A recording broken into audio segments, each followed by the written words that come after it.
말씀 보겠습니다. 요한복음 9장 1절에서 12절까지 합독하겠습니다. 예수께서 길을 가실 때에 날 때부터 소경된 사람을 보신지라. 제자들이 물어 가로되 랍비여, 이 사람이 소경으로 난 것이 네 죄로 인함이니까 자기오니까 그 부모니까. 예수께서 대답하시되 이 사람이나 그 부모가 죄를 범한 것이 아니라 그에게서 하나님의 하시는 일을 나타내고자 하심이니라. 때가 아직 낮음에 나를 보내신 이의 일을 우리가 하여야 하리라. 밤이 오리니 그때는 아무도 일할 수 없느니라. 내가 세상에 있는 동안에는 세상의 빛이로라. 이 말씀하시고 땅에 침을 뱉어 진흙을 이겨 그의 눈에 바르시고 이르시되 실로암 못에 가서 씻으라 하시니, 실로암은 번역하면 보냄을 받았다는 뜻이라. 이에 가서 씻고 밝은 눈으로 왔더라. 이웃 사람들과 및 전에 저가 거린인 것을 보았던 사람들이 가로되 이는 앉아서 부결하던 자가 아니냐, 혹은 이 사람이라 하며 혹은 아니라 그와 비슷하라 하거늘 제 말은 내가 그러라 하니 저희가 묻되 그러면 네 눈이 어떻게 떠졌느냐. 대답하되 예수라 하는 그 사람이 진흙을 이겨 내 눈에 바르고 나더러 실로암에 가서 씻으라 하기에 가서 씻었더니 보게 되었노라. 저희가 가로되 그가 어디 있느냐 가로되 알지 못하노라 하니라. 아멘. 기도하겠습니다. 하나님 아버지, 오늘 또 말씀 앞에 저희를 불러주셔서 감사합니다.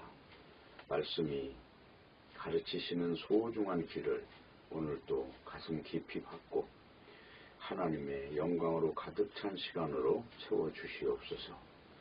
우리 속에 있는 모든 세상의 것들, 찌꺼기들 하나님의 능력으로 제하시고 오직 성령으로 충만한 시간 되게 해 주옵소서. 예수님의 이름으로 기도합니다. 아멘. 오늘 요한복음 제33강입니다. 제목은 실로로 오신 예수님입니다. 본문은 요한복음 9장 1절에서 11절 말씀이고요. 부제는 초막절, 빛, 낮, 죄를 보는 기준, 소경의 증거, 이런 부제를 정하겠습니다. 네, 오늘 본문에서 가장 중요한 말씀은 예수님이 소경을 고쳤다는 것을 지금 말하려고 하는 게 아니라 소경이 실로인 예수님을 만났기 때문에 정상이 됐다는 이야기를 지금 하는 겁니다. 그렇기 때문에 요한복음 9장을 읽으면 역시 요한복음 8장도 초막절에 연결된 지금 이야기를 하고 있고 9장 역시 그것과 연관선상에서 지금 이야기를 하고 있습니다. 초막절에 주체로 오신 예수님은 바로 유월절 예수님이다 하는 것이고, 그 유월절 예수님이라고 하는 분이 바로 죽음을 이기신, 사탄의 모든 세력을 이기신 부활의 주님이라고 하는 사실을 지금 암시를 하고 있습니다. 그렇기 때문에 오늘 빛이라고 하는 그 말은 소경이 눈을 떴다는 것과 연관이 되어 있어요. 소경이 눈을 감은 상태에는 빛이 온 것이 아니고 어둠에 있는 상황이고, 소경이 눈을 뜬 것은 이제 빛의 세계로 들어온 것을 말하고 있습니다. 그런데 가장 중요한 이야기가 오늘 본문도 역시 소경 이야기가 주제가 아니고 예수님이 주제로 지금 증거를 하고 있다는 것입니다. 그러니까 앞뒤가 뒤바뀌거나 아니면 전도가 바뀌면 안 된다는 것을 이제 중요한 포인트로 말씀을 드리고, 그 실로라고 하는 그 말은 결국은 이제 예수님이라는 말인데, 그 실로라는 말이 창세기 49장에 나오는 이야기예요. 그러면 창세기 49장을 한번 보겠습니다. 창세기 49장 8절부터 봅니다. 유다야 너는 네 형제의 찬송이 될지라. 네 손이 네 원수의 목을 잡을 것이요 네 아비의 아들들이 네 앞에 절하리로다. 유다는 사자 새끼로다. 내 아들아 너는 움킨 것을 찢고 올라갔도다. 그의 엎드리고 웅크림이 숫사자 같고 암사자 같으니 누가 그를 범할 수 있으랴. 홀이 유다를 떠나지 아니하며 치리자의 지팡이가 그 발 사이에서 떠나지 아니하시기를 실로가 오시기까지 미치리니 그에게 모든 백성이 복종하리로다. 여기 나오는 이 실로가 바로 예수님이에요. 그리고 이 실로를 기다리는 유대인들이 바로 실로암이라는 못을 만든 겁니다. 그렇기 때문에 이 실로라고 하는 말은 예수님이라는 말인데, 이 실로라는 이 과정, 예수님이 오시는 과정은 반드시 유다 지파를 통해서 오는 거예요. 그래서 마태복음 1장에 보면 아브라함이 이삭을 낳고 이삭이 야곱을 낳고 야곱이 유다를 낳았어요. 그리고 유다가 베레스를 낳고 베레스가 헤스론을 낳고 헤스론이 남을 낳고 하면서 쭉 이어지면 그 밑에 보면 이제 다윗 왕이 나오잖아요. 그리고 다윗의 지파 속에서도 이제 르호보암이라는 사람, 솔로몬의 아들인 르호보암 그 계통이 바로 유다 지파하고 베냐민 지파 남방 왕국인데, 그 지파를 통해서 예수님이 오는 거예요. 그러니까 유대인 그러면 그게 딴 게 아니고 유다 지파라는 말입니다. 그래서 창세기 49장의 예언은 또 실로라는 말은 어디에 근거하고 있느냐? 그러면 창세기 3장에 근거하고 있어요. 창세기 3장을 보면은 15절 보세요.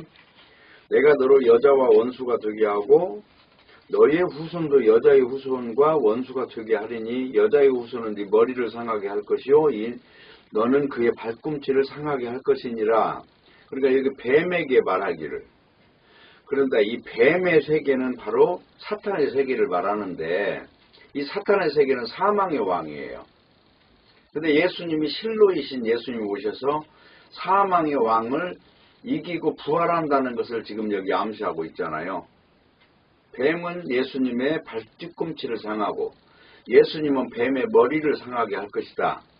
이것이 바로 사탄의 세계의 종말을 이야기하는 거예요. 그리고 이걸 상징하기 위해서 이제 창세기 3장 21절에 보면 여호와 하나님이 아담과 그 아내를 위하여 가죽옷을 지어 입히시니라 했죠. 이 가죽옷이 바로 예수님의 상징이에요. 그리고 이 예수님이 오기 전에 인간이 선악과를 먹고 입었던 옷은 이 가죽옷과 전혀 반대되는 옷인데 그것이 7절이에요. 이에 그들의 눈이 밝아 자기들의 몸이 벗은 줄을 알고 무화과 나무 잎을 엮어 치마를 하였더라. 그러니까 이 무화과 나무 잎을 엮어서 치마를 한 이 자기의에 빠진 인생들을 하나님께서 실로를 보내셔서 그 자기의가 지향하고 있는 모든 것들이 사탄의 세력이라는 걸 드러내시고, 그것이 아닌 전혀 다른 옷을 입히시는데 그게 가죽옷입니다. 이 가죽옷이라고 하는 것이 나올 때는 반드시 어린 양이 죽어야 돼요. 그래서 어린 양의 죽음이라고 하는 것을 이제 통해서 유월절이라고 하는 것이 이제 주어지는 거예요. 유월절은 어린 양의 피를 문설주에 발라서 죽음을 이기라는 거예요. 죽음을 이기면 그 어린 양의 피의 권능으로 이제 이스라엘 민족이 드디어 애굽에서 빠져나오는 겁니다. 어린 양의 피로. 그러면 애굽은 뭐냐? 그게 사탄의 세계를 상징하고 있어요. 그 사탄에게 묶여있는 존재가 예수님의 피로 거기서 자유를 얻는 거예요. 그래서 애굽에서 빠져나올 때 보면 바로 왕하고 모세하고 굉장히 심한 이제 전쟁을 하게 되는 건데, 그 전쟁 역시 칼과 창으로 하는 전쟁이 아니라 하나님의 언약으로 전쟁을 하는 겁니다. 그러니까 창세기부터 나오는 성경 전체를 일컬어서 언약이라고 하는데, 성경책 구약 성경 39권을 구약이라고 하고 신약 27권을 신약이라고 해요. 옛 언약, 새 언약 이렇게 나눠서 이제 명칭을 부른다는 거예요. 그래서 지금 중요한 거는 이렇게 무화과나무 잎을 가지고 치마를 하는 세력이 있고 하나님이 입혀주시는 가죽옷의 옷을 입는 세력이 있어요. 이게 이제 세월이 흘러가면 하나님의 은혜를 입은 민족이 있고 이방인처럼 자기 의로 사는 민족이 있어요. 그런데 이 둘은 하나가 될 수가 없고 서로 원수지간이에요. 뱀의 후손과 이제 여자의 후손의 이 계열이 그렇게 나누어지는 것입니다. 그런데 이 여자의 후손이 오는 방식은 반드시 은혜를 가지고 온단 말이에요. 자기 힘으로, 자기 공력으로, 자기 노력으로 하나님께 나아가는 게 아니라 하나님께서 하나님 스스로 이제 만드시는 그 창조 세계를 이제 말하고 있다 하는 것입니다. 그렇기 때문에 지금 이 여자의 후손이 바로 실로예요. 그리고 이제 창세기 이제 15장 정도 가면 하나님이 아브라함과 언약을 세우는데 내가 이 너희들에게 그러니까 셈족인 후손 즉 아브라함이라고 하는 사람에게 하나의 언약을 대표적으로 세우는데 아브라함에게 무슨 언약을 세우냐면 내가 너에게 복을 줄 것이다. 그 복을 준다는 것은 이삭을 너에게 줄게. 근데 이삭은 이제 아브라함의 자식이 이삭이라는 사람이 있고 이스마엘이라는 사람이 있는데 이스마엘은 율법의 상징이고 이삭은 복음의 상징이에요. 그게 갈라디아서 이제 그렇게 나오거든요. 근데 그 어머니가 이삭의 어머니는 사라이고 이스마엘의 어머니는 하갈이에요. 그런데 이 두 가지 언약이라고 지금 말을 하고 있는데 신약 성경에 와서 보면 어쨌든 이 두 가지는 다르단 말이죠. 자기 의에 빠진 무화과 옷은 율법적 상징인 하갈의 스타일 그 노선인 거고 가죽옷의 노선은 사라의 노선이에요. 그래서 가죽옷은 언약을 이루어야 되기 때문에 이삭을 사람이 사람의 능력으로 태어나는 게 아니라 하나님의 능력으로 태어나게 하시는 거예요. 그래서 100살에 태어나요. 아브라함의 100살에 사라가 경수가 끊어졌을 때 태어난다 그 말이죠. 이거는 뭘 말하느냐? 사람의 능으로 하는 게 아니라 하나님의 신으로 한다는 걸 가르쳐 주는 것이죠. 그래서 그 언약을 창세기 15장에 세우면서 저주 언약을 세우는데 염소를 쪼개놓고 그 사이를 지나가는 거예요. 원래 그 고대에서 저주 언약을 세울 때는 나라와 나라가 염소를 쪼개놓고 그 사이에서 서약을 해요.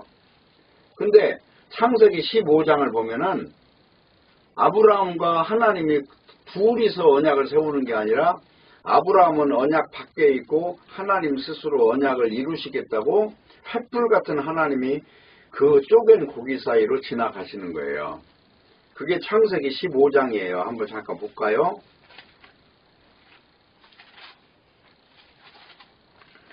창세기 15장을 보시면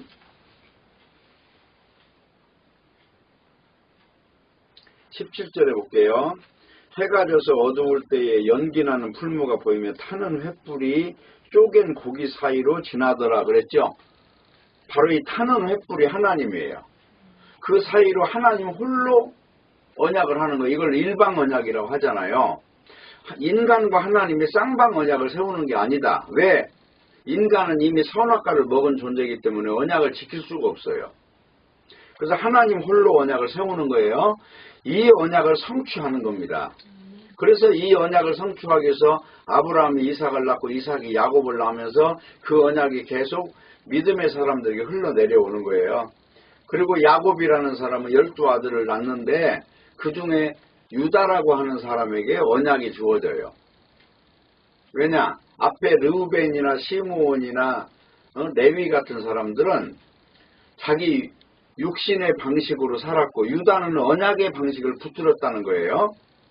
그리고 유다도 유다 스스로가 아니라 하나님이 그 선택한 사람을 통해서 결국은 다말이라고 하는 며느리를 통해서 베레스를 보게 하거든요. 그러니까 인간의 방식을 온전히 초월해서 하나님이 아주 이상한 방식으로 역사를 하셔서 인간 자랑을 못하게 만드시는 거예요. 그러면서 그 족보, 유다라고 하는 족보가 바로 남방 왕국인데 그 남방 왕국의 지파가 두 지파가 딱 남아요. 그게 유다 지파하고 베냐민 지파예요. 그리고 북이스라엘은 누벤부터 시작해서 나머지 10지파가 다 북이스라엘을 형성하는 겁니다. 그래서 예수님이 오기 전에 이제 남방 왕국을 부를 때는 유다야 이렇게 불렀고, 북방 왕국을 부를 때는 요셉의 두 번째 아들, 첫째가 므낫세고 두 번째 아들이 에브라임이에요. 그래서 북방 왕국을 부를 때는 에브라임아 이렇게 불렀던 거예요. 약칭으로 해가지고. 그래서 바로 이런 역사적 배경을 가지고 이제 예수님이 오시는 거예요. 실로가 왔다고 하는 것이 아까 지금 창세기 49장에 본 것처럼 바로 유다지파를 통해서 실로가 온다. 그래서 유다지파라고 하는 것이 딴 게 아니라 바로 유다라고 하는 지파 속에 태어난 사람이 대표적으로 다윗왕이에요. 그리고 다윗왕 지파를 통해서 솔로몬이 태어났는데 솔로몬의 아들이 이제 느호보암이고 신하가 여로보암인데 그 신하는 똑똑했고 느호보암은 약간 좀 부족한 사람이었지만은 하나님의 언약을 세웠기 때문에 느호보암이라는 그 언약 족보를 통해서 예수님이 오시는 것입니다. 그러니까 인간의 방식을 다 초월해서 예수님은 오시는 것이다. 이게 중요해요. 그래서 이제 중요한 거는 실로가 오시는데 그 실로는 어떤 방식으로 오시느냐, 아까 말한 것처럼 일방 언약을 가지고 오시는 거예요. 다시 말해서 인간을 건지시고 인간 세상에 하나님의 나라를, 지금 예수님의 나라를 세우는 게 창세전 언약이에요. 그런데 문제는 뭐냐면 하나님의 나라가 가장 기뻐하는 나라가 누구냐면 예수님이에요. 모든 인간은 죄를 졌지만 예수님은 죄를 짓지 않았어요. 그건 영적 세계에서 어떤 이유가 있겠죠. 그래서 예수님에 대해서 하나님이 온전한 기쁨을 누리는 그런 분이신데 바로 예수님께서 바로 희생을 당하심으로 그 예수님의 핏값으로 세우는 나라를 일컬어서 다시 오시는 재림의 나라, 또 다른 말로는 말하면 예수님의 나라, 또 다른 말로 말하면 하나님의 나라, 하나님의 왕국이라고 하는 겁니다. 그 나라를 목적으로 해서 이제 예수님께서 일을 하시기 위해서 이 땅에 오신 거예요. 그래서 이제 실로암으로 이제 사실은 예수님이 실로인데 실로암이라고 하는 걸 인간들이 지어놨지만 그게 예수님하고 어떤 상관관계가 있는가를 지금 오늘 요한복음에서 그걸 설명을 하는 거예요. 그러면 오늘 이야기는 소경의 눈뜬 사건이 주제입니까? 아니면 실로로 오신 예수님이 주제입니까? 바로 그걸 다룬다는 거예요. 근데 많은 사람들은 이 성경책을 가지고 인간을 유익하게 하기 위한 방식으로 눈뜬 이야기에 대해서 혈안이 돼가지고 이야기를 하고 있어요. 예수님이라는 분을 통해서 우리 눈을 떠보자. 이 눈을 떠보자 하는 것도 사실은 영적인 눈을 뜨는 게 초점이 있는 것이죠. 그래서 바로 우리가 요한복음 9장을 읽을 때 이런 성경적 배경이 굉장히 중요하게 등장한다는 것을 우리가 알아야 돼요. 그래서 이제 여기 요한복음 9장에 진입을 해서 하는 말이 바로 요한복음 8장도 초막절이라고 하는 걸 근거로 해서 써진 거고 9장 역시도 초막절이라고 하는 그 본체로 오신 예수님이라는 거예요. 그러면 초막절이 뭐예요? 광야에서 이스라엘 민족이 아무것도 없는 광야에 집이 없어요. 그냥 천막 치고 살았던 세월이 40년이에요. 그동안에 먹이고 입힌 분이 바로 예수님이라는 얘기를 지금 하는 거예요. 6월절 양으로 오신 예수님이 결국은 그분이 하나님이시고 그분이 6월절 양으로 오셨고 그분이 초막절 되시고 그분이 오순절 되시고 그분이 모든 절기의 주체라는 얘기예요. 그분이 안식일이시고 그러니까 그분을 만나면 안식이 와야 되고 그분을 만나면 초막절이 이미 지켜진 사람이 돼야 되고 그분을 만나면 제사를 완성한 사람이 돼야 된다 하는 것입니다.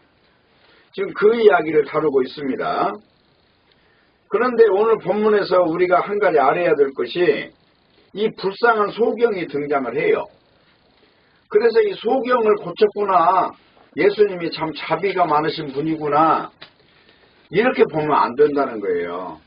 이 소경을 고친 이야기를 잘 보면요. 여기 오늘 9장에 보면 딴 이야기가 나오는 게 아니고요. 3절에 중요한 이야기 나와요. 예수께서 대답하시되 이 사람이나 그 부모가 죄를 범한 것이 아니라 그에게서 하나님이 하시는 일을 나타내고자 하심이니라. 하나님이 하시는 일을 지금 나타내려고 소경을 등장시켰다는 거예요. 그럼 하나님의 일이 뭐예요? 딴 게 아니에요. 빛을 창조하시고 빛의 세계를 만드시겠다는 거죠. 그러면 이 소경은 지금 어둠에 속한 존재인데 예수님 때문에 빛을 봤어요. 빛의 세계로 들어왔어요. 바로 이걸 목적으로 해서 이 세상에 소경이 존재한다는 거예요. 그러면 소경이 오늘 여기 나오는 이 사람이 소경이냐? 그렇지 않다는 거죠. 우리 모두가 다 소경이고 여기 바리새인도 다 소경이고 그런 존재들이에요. 이미 선악과를 먹었기 때문에 하나님의 생명이 끊어져 있기 때문에 모두가 다 소경이고 모두가 귀머거리고 모두가 벙어리고 모두가 다 하나님의 진에 들어갈 수 없는 존재예요. 이 존재를 예수님께서 이제 창조를 하시는 거예요. 다시 어떻게? 흙에다가 침을 뱉어서 진흙을 이겨서 눈에다가 발라요. 그리고 창조를 어떻게 하시는가? 너 이제 고쳐져라 그 말을 할 수도 있지만 왜 실로암에 가서 씻으라고 하느냐? 그거는 십자가 피를 가지고 씻는 걸 모형적으로 보여주는 거죠. 실로가 오셔서 십자가를 져야 되니까. 그래서 깨끗하게 하는 능력은 십자가 피에 있잖아요. 실로 못이 깨끗하게 하는 것이 아니라 실로 못 자체가 예수님을 상징하니까 예수님이 죽으러 오셨다는 것을 볼 때 예수님의 죽음 때문에 눈을 뜨는 거고 예수님의 죽음 때문에 새로운 사람이 되는 거잖아요. 그것이 고린도후서 5장 17절이잖아요. 누구든지 그리스도 안에 있으면 새로운 피조물이라 이전 것은 지나갔으니 보라 새 것이 되었도다. 누구든지 그리스도 안에 있으면 그 그리스도라는 말은 딴 말이 아니에요. 기름 부음 받은 자라는 뜻이에요. 어떤 일을 위해서 그 사명을 짊어지고 오셨다는 거예요. 창세기에는 가죽옷이 되려고 죽으러 오셨다는 거예요. 왜 죽으러 오셨을까? 죽음을 이겨야 하는 그 사명을 가지고 오셨어요. 그래서 십자가에 죽었다 3일 만에 부활을 해야 되는 이 일련의 과정을 하나님의 역사로 보여줘야 될 사명을 가지고 오신 분이다. 그래서 예수님 이름이 뭐냐면 기름 부음 받은 자라는 뜻이고 여자의 후손이고 임마누엘이고 하나님의 아들이고 바로 왕 중의 왕이고 또 초라한 모습으로 왔기 때문에 누구도 그를 알아보지 못했지만 영으로 볼 때는 이 지구상에서 가장 존귀한 분이시고 세례 요한이 신들배도 들 수 없을 만큼 그렇게 위대한 하나님의 본체로 오셨어요. 그래서 빌립보서에 보면 이분은 만왕의 왕일 뿐만 아니라 지존하신 하나님이라는 거예요. 근데 어디까지 낮아졌냐? 바로 죽기 위해서 희생양으로 오셨고 오신 자리가 바로 밥을 먹는 구유로 오신 거예요. 한마디로 마구간으로 오신 거예요. 왜? 인간 세상은 모든 것이 과장되어 있고 꾸며져 있고 인간들이 보암직하고 먹음직하고 탐스러운 것으로 인해서 진실을 왜곡하는 세상에 가장 진실한 모습으로 오셔야 하기 때문에 그렇게 초라하게 흠모할 것이 없이 오셨던 것입니다. 그렇기 때문에 오늘 본문에서 이야기하고자 하는 것은 단순히 불쌍한 맹인을 고쳐준 예수님의 능력을 보여주려고 한 것이 아니라 지금 32절에 나와 있듯이 창세 이후로 맹인으로 출생한 자를 보게 한 적은 없었어요. 그런데 예수님께서 보게 하셨단 말이에요. 그러면 이 말이 뭐냐? 누가복음 4장 18절을 보면은 주의 성령이 내게 임하셨으니 이는 가난한 자에게 복음을 전하게 하시려고 내게 기름을 부으시고 나를 보내사 포로된 자에게 자유를, 눈먼 자에게 다시 보게 함을 전파하며 눌린 자를 자유롭게 하고 주의 은혜의 해를 전파하게 하려 하심이라. 그래 예수님이 오신 거는 눈먼 자를 보게 한다는 것은 알고 보면 사실상 이야기하면 이게 육체의 눈을 보는 것이 아니라 영의 눈을 보게 하는 거예요. 그리고 은혜의 해를 전파한다고 그랬죠. 은혜의 해라는 것은 77에 49 7번씩 7번이 되면은 빚진 사람도 다 탕감해주고 종도 다 자유인이 되게 하고 바로 이거를 지금 말하는 것이거든요. 이걸 은혜의 해라고 그래요.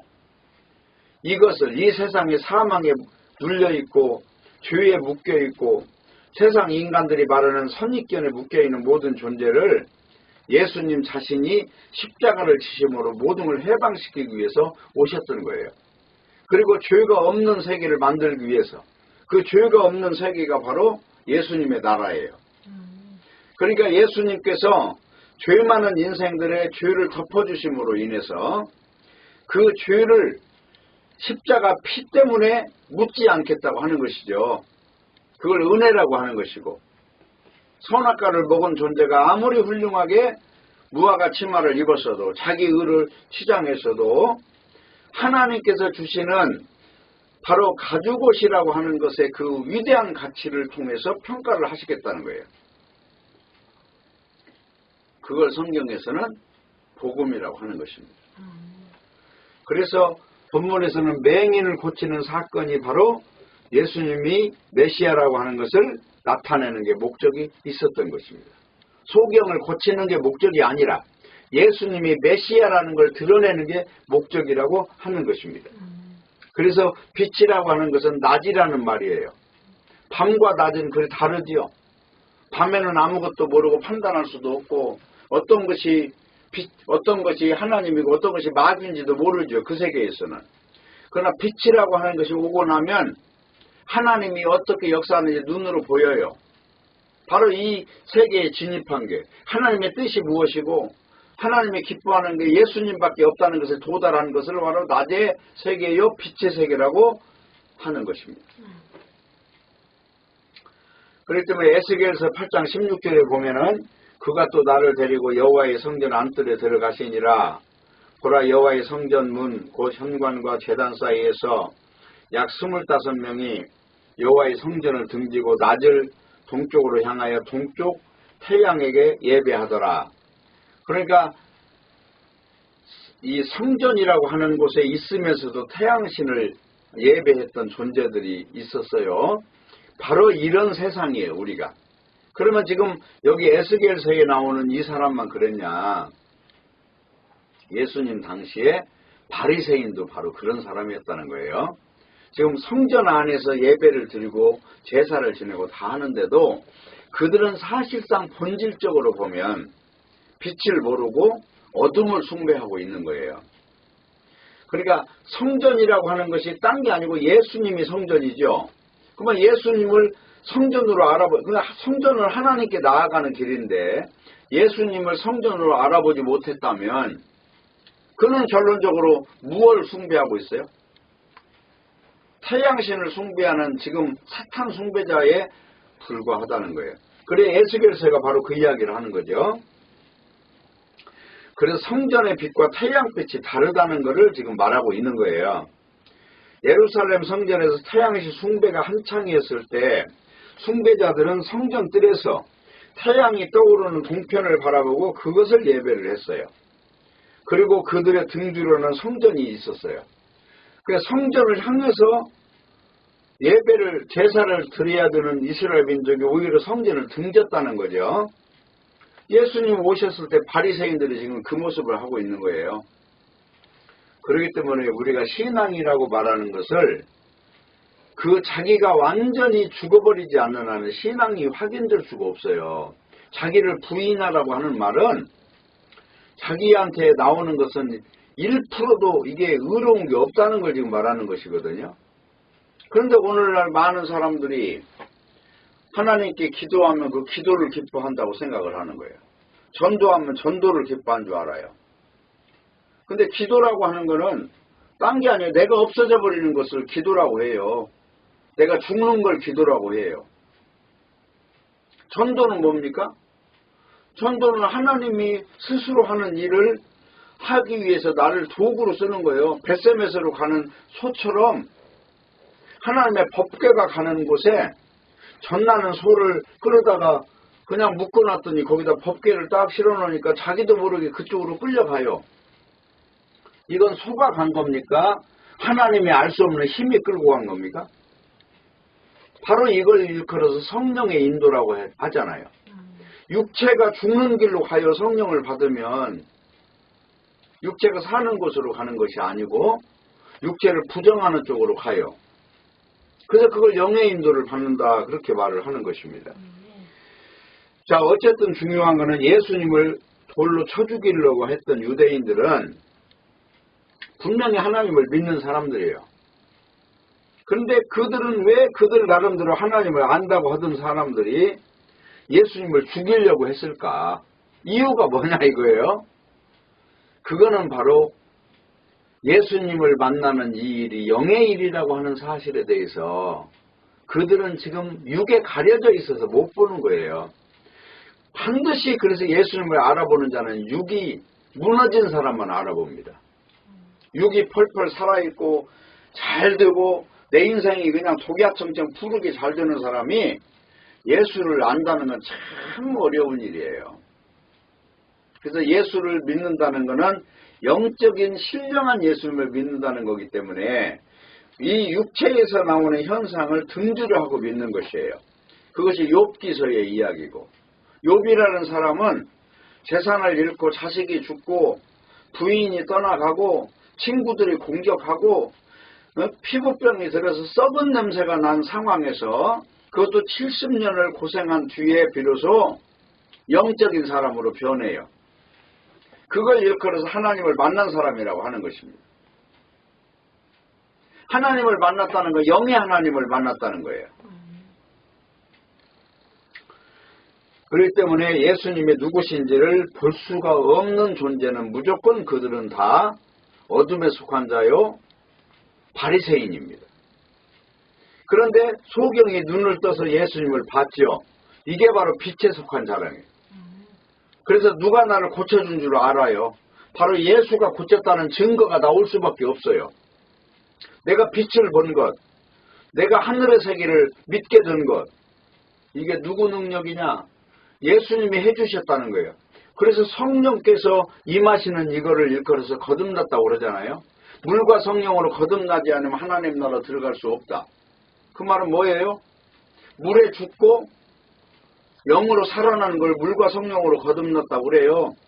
창세기 1장에 보면 하나님이 창조할 때 보면 빛과 어둠을 나누는 이 사건 이전부터 하나님의 신은 수면에 운행을 했단 말이에요.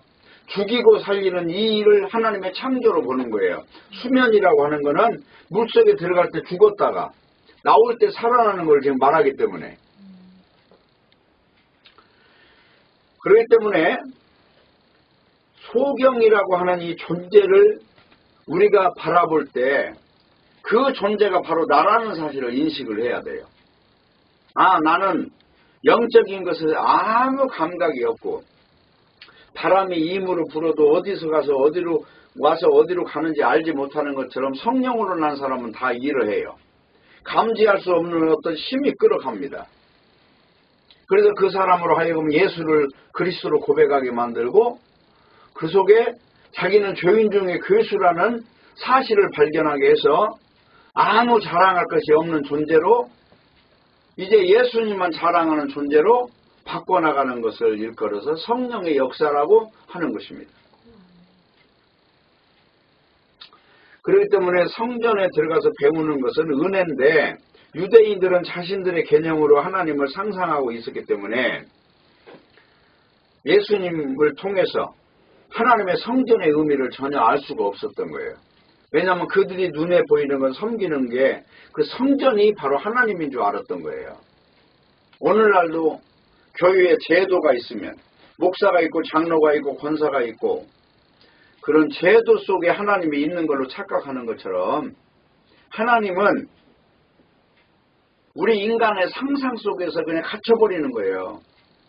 근데 성경에 보면 인간의 어떤 현상, 지금 나의 현상의 소경인데 이 소경에 눈을 뜨게 만들어서 드디어 창조주로 오신 예수님을 보게 만들어 주셨다고 하는 것입니다. 그래서 하나님 앞에서 인간의 처지가 어떤 상태인가를 알지 못하는 것이 바로 소경이라는 것이고요. 죄 속에 있는 자신의 처지를 보지 못하기 때문에 남의 문제에 대해서 심판자로 존재하는 거예요. 이게 바로 유대인들의 모습이에요. 그렇기 때문에 소경이 저 사람이 왜 소경이 됐냐 물어보니까 죄 때문에 됐다고 그러잖아요. 제자들마저도 아직 성령을 받기 전이니까 이 사람이 소경된 게 아버지의 죄, 부모의 죄 때문이에요? 저 사람의 죄 때문이라고 물어보는 거예요. 이런 고정관념에 빠져 있는 거예요. 오늘날 사는 사람들 마찬가지.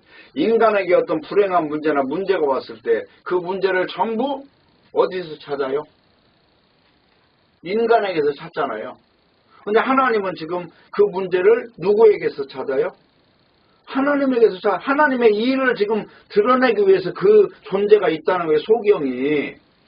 그러면 오늘날 우리가 살면서 우리에게 처한 어떤 불리한 환경이라 할지라도 그게 하나님이 주신 일이라고 받아들이는 거예요. 내 눈꺼풀을 씌워져 있는 눈꺼풀을 벗겨주기 위한 하나의 창조 작업이기 때문에 그렇기 때문에 범사에 감사할 수밖에 없는 거죠. 영으로 볼 때 육으로 볼 때는 그게 불리하고 피곤한 일이지만 영으로 볼 때는 지금 하나님이 지금 눈에다 진흙을 발라놓은 거예요. 가서 실로암에 가서 씻어야 되는 그런 절차가 있기 때문에 그 일을 주신 것이라 하는 것입니다. 그렇기 때문에 율법이라고 하는 걸 지키면 하나님께 의무를 다한 것으로 생각한 유대인들은 행위에 빠진 것이고 그렇기 때문에 행위에 빠진 자는 실로로 오신 예수님, 나를 위해서 가죽옷이 되신 예수님은 보지 못하고 자기 의를 위해서 무화과나무 치마를 입고 자랑거리를 삼는 존재들이 바로 이 존재들이었다는 거예요. 그래서 그 이유가 뭐냐면 이것이 행함이라고 하는 잣대가 끼어드는 거예요. 그 행함이라는 잣대는 인간을 불행하게 만들고 결론적으로 선악과를 먹기 위해서 누가 잘났냐, 반면에 누가 못났냐, 누가 죄인이냐, 누가 불행하냐 이걸 심판자로 각자가 등장하는 거예요. 이것이 인간 세상의 선악과 체계라고 합니다. 그래서 예수를 믿는 사람은 70번씩 7번이라도 용서하라고 하는 것은 인간이 가지고 있는 모든 체계를 벗어나라는 이야기를 지금 하고 있잖아요. 인간은 나에게 잘못한 사람을 용서하지 않지만 예수 그리스도는 인간의 체계 자체는 다 잘못 설정되어 있다는 것을 가르쳐 주신 것이다 하는 것입니다. 결론을 내리겠습니다. 본문은 소경을 두고 제자들이 예수님에게 질문하는 이걸 통해서 답변을 하는 것으로 지금 진행이 돼요. 때가 아직 낮임에 나를 보내신 일을 우리가 하여야 하리라. 그러면 하여야 하리라 하는 것은 뭐예요? 예수님이 메시아라고 하는 것을 입증해야 되리라 그 말이에요. 지금 하나님이 보내신 일은 네가 가서 메시아의 사역을 지금 완성해야 되느니라라고 하는 사명을 주셨어요. 그 일을 위해서 보내심을 받은 거예요. 그 일을 위해서 기름 부음을 받은 거예요. 구약시대에 왕에게 기름을 붓고 선지자에게 또는 제사장에 기름 부어가고 세우는 것처럼 어떤 특별한 일을 위해서 대표성을 줬다는 거예요. 그래서 예수님을 보내신 거예요. 그렇기 때문에 우리가 답변을 할 때 바리새인 중에 예수와 함께 있는 자들이 이 말씀을 듣고 우리도 소경인가? 그러니까 너희들이 소경이면은 못 본다고 했을 텐데 너희들이 소경이 아니고 눈을 떴다고 하니까 너희들이 소경이다 그 말씀을 지금 하잖아요. 전혀 지금 영적인 이야기를 유대인들은 감지를 못하는 이야기를 예수님이 너희들이 눈을 떴다고 하는 걸 보니까 너희들이 소경이다. 오늘날도 구원을 자랑하는 자들이 전부 다 소경들이에요. 예수 이름 속에만 구원이 있는데 구원 속에 예수님이 있다. 그런 논리는 성경을 완전히 뒤바꾸는 그런 오류를 범하는 겁니다. 그러면 성경은 예수님만 전하는 거지, 예수 그리스도만 전하는 거지 구원을 전하지 않아요. 그게 굉장히 중요한 이야기라는 거예요. 지금 여기 보세요. 내가 소경인가 아닌가, 내가 본다, 구원받았다, 그 말하고 똑같아요. 그 말을 역설적으로 이야기하면 너는 보지 못한다고 말해라. 그래야 눈 뜬다.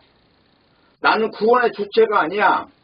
나는 죄인이고 버려져야 되는 존재인데 하나님의 은혜가 덮쳐서 어느 날 놀랍게 나는 창세전 예비한 그 그리스도의 나라에 나는 선택을 받은 그냥 은혜와 은혜로 충분하게 나를 예수님께서 주신 사람이야 라고 하는 고백이 터져나올 때 비로소 구원이라는 열매가 오는 거예요. 그러면 구원은 뭐냐? 예수 그리스도의 나라를 위한 구원이잖아요. 구원을 위한 나라가 아니고 예수 그리스도의 나라를 위한 구원이에요. 그렇기 때문에 예수님의 나라와 충돌하는 존재들에 대해서 하나님이 아끼지 않으셨다는 거예요. 그래서 노아의 방주 때도 사람들을 다 죽여버린 이유는 바로 그런 데 목적이 있는 것이고, 하나님은 이미 사망한 존재 사탄의 자식들에 대해서 애착이 없으세요. 단지 인생들에 대해서 하나님께서 약속하시고 언약하신 그 일을 이루시는 과정에서 인간 스스로가 그것을 다행히 복이 있어서 그 궤도 안에 진입된 존재에 대해서 하나님은 한량없는 은혜를 베푸시는 거지 인간에게 조건을 두시지 않는다고 하는 것입니다. 그러므로 실로란 바로 창세 이후로 세상에 비치고 우주의 본질인 거예요. 이렇게 볼 때 본문의 말씀은 소경을 내세워서 본다고 하는 자들을 오히려 소경되게 만들고 보지 못하는 자들을 바로 죄의 있음을 드러내서 그 자신이 소경이라고 하는 그 상황이 바로 선악과라고 하는 죄에 지금 가려져 있는 사실을 드러내서 그걸 바로 눈에다가 진흙을 발라서 그걸 씻게 함으로써 보게 되는 이 역설적 사건을 보여주는 것이었다는 것입니다. 그러므로 우리가 신자라면 적어도 이런 구조, 영적 구조를 알고 우리가 삶에서 예수 그리스도를 간증한다면 그보다 복되는 것이 없는 것입니다. 모쪼록 우리의 삶이 예수 그리스도만 말할 수 있는 그런 소중한 간증들이 충만하기를 바라고, 하루를 살아도 이 세상의 흑암에 갇혀서 마귀 세계에 우리가 춤추는 존재가 아니라 예수 그리스도께서 이루신 완전하고 거룩한 그 나라에 대해서 우리가 의의 병기로 사용받는 그런 소중한 계기와 지체들이 되시기를 진심으로 바랍니다. 기도하겠습니다. 아버지 하나님, 오늘도 말씀을 주셨사오니 우리가 소경이 누구인가를 분명히 알게 하시고 보는 자들이 오히려 소경이라는 사실을 깨닫게 하여 주시옵소서. 그래서 그리스도만이 오직 우리의 눈을 뜨게 하시고 참된 피조물로 만드는 그 주체라는 사실에 대하여 공통적으로 고백하는 역사가 일어나게 하여 주옵소서. 예수님의 이름으로 기도합니다. 아멘.